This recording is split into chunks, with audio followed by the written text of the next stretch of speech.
Hello and welcome back to Ready Player None, the only podcast that gets better as it gets worse. Chapter 12, let's get to it. Wade wakes up having slept for over 12 hours. He's missed school entirely. It all seemed like a dream to me now. Far too good to be real. Eventually, I grabbed my visor and got online to find out for sure. So Wade's flicking through news feeds, finding out from screenshots of the scoreboard that Artemis has also managed to make her way through the War Games challenge. But she's still 1,000 points behind him. I no longer felt quite so impressed with myself. The first station he lands on is airing an interview with a man called Edgar Nash, Gunter Expert. And if you're 12 chapters in and need a reminder of the plot, Edgar Nash, Gunter Expert happily dispenses one to you. I'm not dispensing one to you. If you want to know what's happened so far, I've got 12 other episodes of this. You've got a spare 2 hours, haven't you? Nash is correct in his summation of events apart from in one respect. He believes that Wade and Artemis were working together in the same Gunter clan. Wade frowns and changes the channel, and finds an interview with Ogden Morrow via satellite. It had been almost 6 years since Morrow had last spoken to the media, but he didn't seem to have aged a day. His wild grey hair and long beard made him look like a cross between Albert Einstein and Santa Claus. That comparison was also a pretty good description of his personality. Morrow claims to be excited that the first steps have finally been taken in finding the egg, and we, the audience, are reminded that the Oasis is completely anonymous, even to GSS. Morrow says that the two Gunters would be smart to never step forward with their identities. If people think you can help them find Halliday's egg, they'll never leave you alone. Trust me, I know from experience. The news network has emailed both Parzival and Artemis with monetary offers of stepping forward and giving interviews. But Morrow's not buying it. He looked straight into the camera, and I felt as if he was now speaking directly to me. Anyone smart enough to accomplish what they have should know better than to risk everything by talking to the vultures in the media. The reporter chuckled uncomfortably. Mr. Morrow, I really don't think that's called for. Morrow shrugged. Too bad, I do. This coming from the personable one of the GSS duo. Morrow's unprofessional conduct doesn't stop there, though. He's sure that other Gunters will soon discover the copper key, because 2 people can't keep a secret, and the Sixers are going to try every dirty trick to track down the key as well. The very soul of the Oasis is at stake here. The last thing Jim would have wanted is for his creation to fall into the hands of a fascist multinational conglomerate like IOI. Mr. Morrow, IOI owns this network. Of course they do, Morrow shouted gleefully. They own practically everything. The reporter cuts the interview short, closing the video feed and saying that's all they have time for. Wade's amused. I'd always suspected that Morrow knew more about the contest than he was letting on. What follows is a file on Morrow. I'm wondering how much of it I can skip. Okay, change my mind, don't skip this part. We've got the surprise return of the British exchange student who gave Halliday the nickname Anorak, Kira Underwood. Her birth name was Karen, but she'd insisted on being called Kira ever since her first viewing of The Dark Crystal. She was part of their D&D group, and she was obsessed with Monty Python, comic books, fantasy novels and video games, which is fine in a person, but Morrow describes her as the quintessential geek girl. We've got Morrow's gamer girl GF. How exciting. As part of this file, Morrow notes that Kira was the only girl around whom Halliday was ever comfortable, though admittedly only when Halliday was in character as Anorak. Kira was one of GSS's first employees.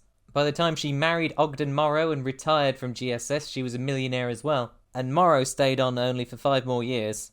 Ogden and Kira retired to their home in Oregon and started a non-profit educational software company, Halcydonia Interactive, which created free interactive adventure games for kids. Something else that Wade grew up on and knows like the back of his hand. But there's also rumours of a great falling out between Morrow and Halliday, though it's nothing that either have ever publicly gone into detail about.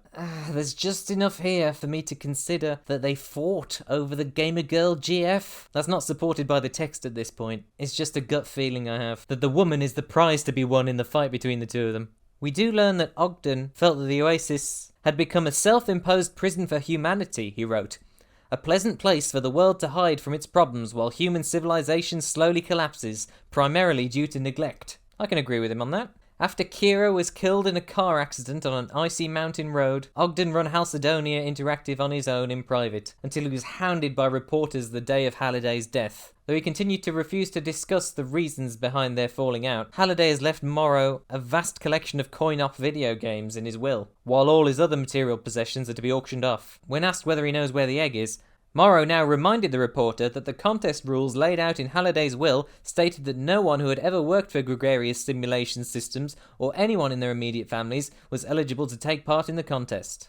Morrow has a few final words for the people who are searching for the Easter egg. Jim always wanted everyone to share his obsessions, to love the same things he loved. I think this contest is his way of giving the entire world an incentive to do just that. Did you know 10 months after the first edition of Ready Player One came out, it was revealed there was an Easter egg contest hidden in the book itself, with the grand prize being a DeLorean DMC-12, just like in Back to the Future? I just thought that was interesting. The rest of the chapter is about Wade checking his emails. Outside of 2 million new unsolicited messages from complete strangers, there's only 2 new messages left in his inbox. One from H, one from Artemis. Wade returns H's vid call. "You dog!" he shouted. "You brilliant, sly, devious dog!" "Hey H," I said, trying to deadpan it. "What's new?" H is thrilled for his friend to have reached the top of the scoreboard. "This is huge! This is beyond epic!" Remember when we all used to describe things as epic? H insists that Wade is a legend, the first gunter in history to find the copper key and clear the first gate. Though Wade tries to downplay it because he's freaking out. Humility is a virtue, but Ernest Cline is having other characters commend the abilities of his self-insert. Wade starts to apologise to H for excluding him from his discovery, something which I picked up on a few episodes ago. But fortunately, H is the forgiving sort. You know damn well that if I'd been in your shoes, I would have done the same thing. That's how the game is played. But H doesn't believe the news. Wade wasn't working with Artemis, was he? Wade denies it, but doesn't want to go into details on how to get the copper key, and H is understanding, but then goes on to adjust the camera angle of his vid feed, revealing that he's at the flat-topped hill and the entrance to the Tomb of Horrors. H tells an excited Wade how he figured it out. "You've never had the dough to do much travelling, any travelling really, so I figured that if you'd found the hiding place of the copper key, it probably had to be somewhere close to Ludus, or maybe even on Ludus." And Wade is genuinely happy for him. "I've been searching for this place for years, and all this time it was within walking distance of my school." Wade tells him he's not a moron because at least he figured out the limerick on his own. While H waits for the tomb to reset, having just been raided by Artemis on the same day, he's reading through the original D&D module, trying to get any clues. He took the opportunity to call Wade, confirming what I'd already figured out, that nobody at the school knows the name Parzival, not even the teachers. But there are gunters in the basement who do know that name. In particular, IROC is the one to worry about. A loudmouth like IROC would soon be telling people that the 2 gunters to have found the copper key both go to school on Ludus. "Shit," I cursed. "Then every gunter in the sim will be headed here to search for the copper key." "Right," H said, "and before long the location of the tomb will be common knowledge." They part on good terms, with H going to reread the D&D module for the 100th time. Wade can't resist giving him one last coded tip. "You might want to brush up on your jousting skills," I said. "You know, between now and midnight." He looked puzzled for a moment. Then a smile of understanding spread across his face. "I got you," he said. "Thanks, pal." They end the call.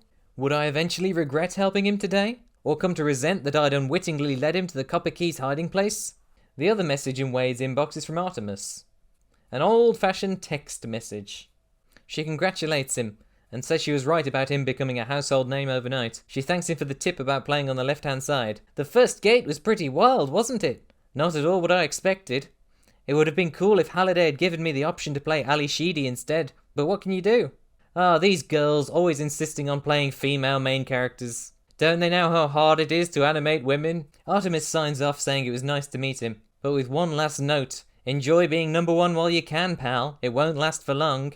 I reread her message several times, grinning like a dopey schoolboy. You are a dopey schoolboy. And a creepin' weirdo. He sends his own message back congratulating her as well. Competition clearly brings out the best in you. And he taunts her, lying that he's already figured out the new riddle. He's more than happy for this little bit of competition between the two of them. MTFBWYA Parzival. What the heck does that mean? MTFBWYA. Oh, may the force be with you. I hate it now. Dumb. After sending his message, Wade brings up the Jade Key riddle again, but I couldn't seem to concentrate. No matter how hard I tried to focus, my mind kept drifting back to Artemis. End chapter 12. Maybe she's just not that into you, dude. What if she won? What if she did all 3 gates and found the egg before he does? That'd be a twist. No, but I'm sure that the lead female character is not as skilled as the alpha male gamer. It's what makes her a gamer girl GF. That's how it works in webcomics, at least. I'll be a gamer girl GF, but only if you follow me on Twitter at @RPN_pod or at The Last Gherkin. You can watch this with subtitles on YouTube, The Last Gherkin, or you can head to thelastgherkin.podbean.com for an MP3 version. Till next time, in the comments below, if I've got my dates right, you're listening to this on my birthday. 6th of May, that's my birthday. Leave me a nice little birthday wish. Of course, I'll be out partying with all my friends who are definitely real people and I didn't make them up. I won't be sat alone recording this on my birthday. No, these are all recorded weeks in advance. I'm doing that on Valentine's Day.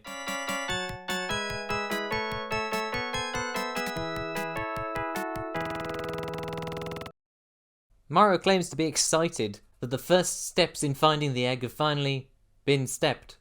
What's happened to my right channel of audio? Why is it all left channel? Where's it gone? Hello? Suppose it's mono, it doesn't really matter.